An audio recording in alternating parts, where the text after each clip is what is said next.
لعمل المعمول بدنا نص كيلو من الطحين، نص كيلو سميد، 100 جرام من السكر، كمان رشة ملح، ونص معلقة صغيرة من البيكنج باودر، ومعلقة صغيرة من المحلب المطحون. وهيك بنكون ضفنا كل المكونات الناشفة ونبلش نخلط فيهم، نخلطهم كتير منيح. بعد ما نخلطهم بنضيف عليهم 400 جرام من السمنة،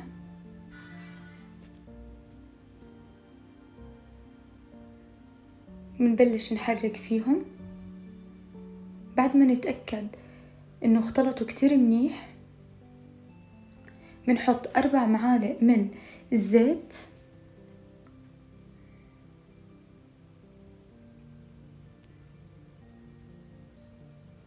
وبنرجع نخلطهم.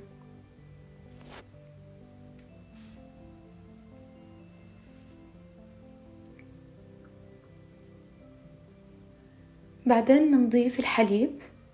طبعا بهاي الخطوة ما لازم نحرك كتير، بس بنحاول نقلبهم مع الحليب ونتوقف. بعدين بنغطيهم ونحطهم بالثلاجة ساعتين. هون أنا عادي بعمل التمر، بنحط معلقة من المحلب والسمنة وبنبلش نعجنهم. بعدين بنكونهم كرات.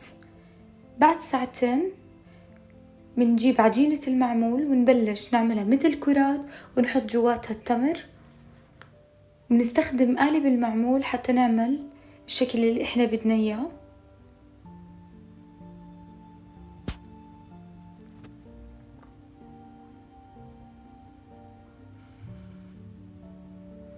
وهون بالفرن طبعا بنحمرهم اول شي من فوق بعدين من تحت، وهيك بنكون